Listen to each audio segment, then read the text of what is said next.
Vamos lá. Bom, primeiramente a gente tem que falar sobre a morte, né? A confirmação da morte do Ayatollah Khamenei, que estava há quanto tempo mesmo no poder? Mais de 30 anos, né? Cara, mais de 30 anos. Só o regime iraniano tá completando 47 anos nesse momento.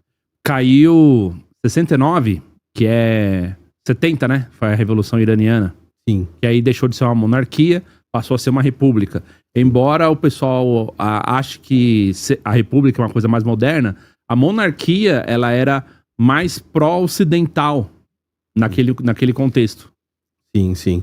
E esses números, eu quero que o pessoal se atente muito aos números que a gente vai comentar por aqui. Principalmente os 47 anos desse regime que, de certa forma, agora cai. E o povo iraniano está comemorando, né? O bombardeio, inclusive, podemos falar assim, que Estados Unidos e Israel fizeram e estão fazendo nesse momento lá. Iniciou no dia 28 de fevereiro de 2026, que foi uma data também altamente estratégica para isso. É mesmo? A tomada de decisão aí de Donald Trump em iniciar o processo no dia 28 foi algo completamente estratégico.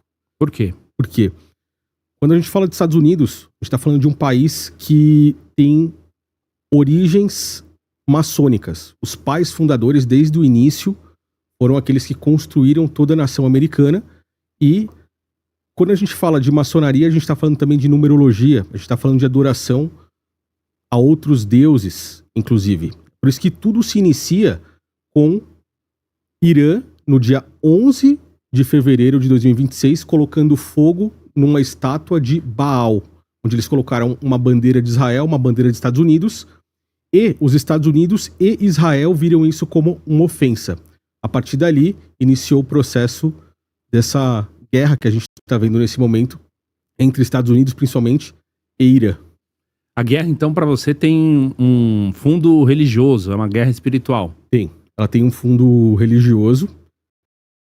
De certa forma, a gente pode até observar que ela tem um significado profético. A gente vê isso nas escrituras, quando a gente fala em livro de Apocalipse e por aí vai. E também na batalha entre o cristianismo e o islamismo, por exemplo, que é a queda de um governo islâmico para possível domínio dos Estados Unidos, que é um país cristão. Certo.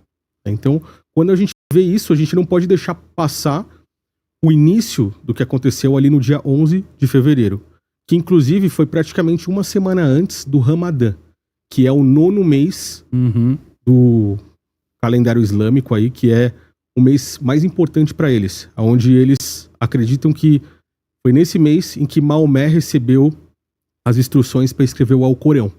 Isso faz total sentido quando a gente olha datas, números e entende o que está acontecendo por trás disso. Por exemplo, o bombardeio do dia 28 de fevereiro, ele ocorreu no 11º dia do Ramadã, que é o 9º mês. A gente tem uma numerologia, que é o número 9, o 9º mês, e o número 11, o 11º dia. A gente já comentou em outros episódios sobre aqui, o 9 e o 1. Isso, que tem a ver com 11 de setembro. Exatamente. Que também tem a ver com essa numerologia em outros departamentos dos Estados Unidos. Exatamente.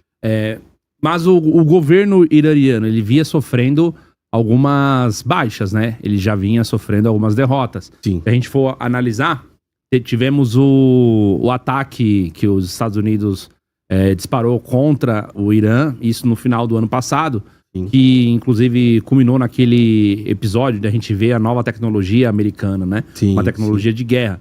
Foi justamente uma bomba que conseguiu cavar e acessar uma usina nuclear. E essa usina nuclear estava embaixo de montanhas. Né? E quando a gente fala de guerra contra o Irã, acima de tudo, a gente tem que falar da topografia deles. Sim. Porque o Irã, ele é cercado justamente por rochas, por montanhas.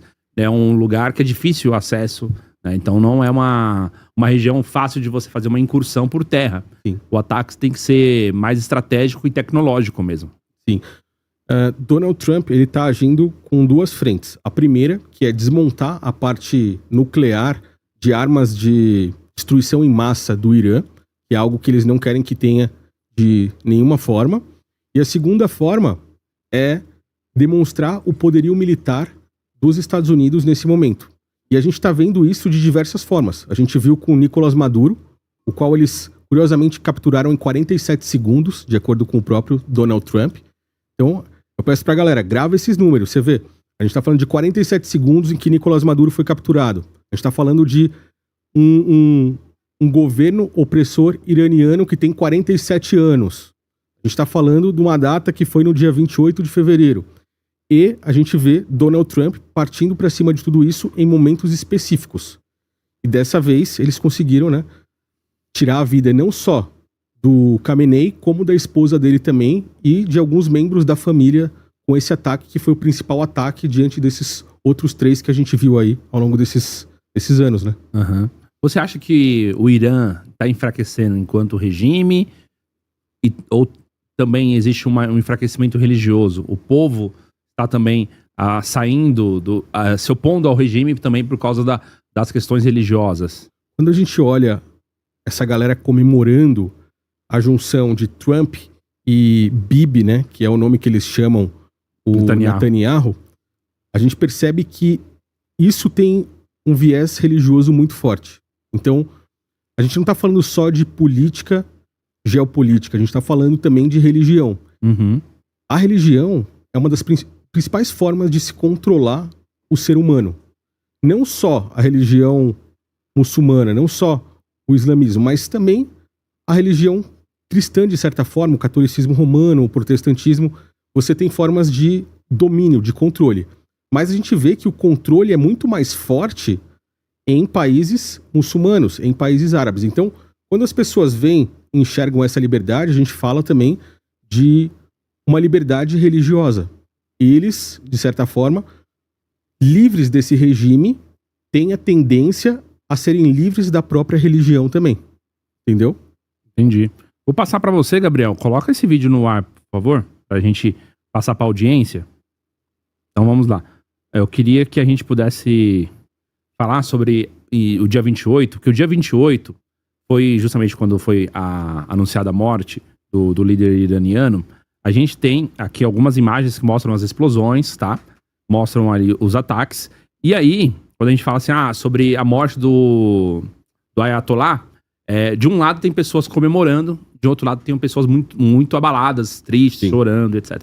Então, assim, eram pessoas que acreditavam de alguma forma no regime, estavam pró-regime, mas também há pessoas que estavam comemorando a morte. Tipo assim, olha, é o início de uma nova época, é uma libertação que nós estamos vivendo, né? Então, assim, tem os dois lados, isso dentro do Irã, tá?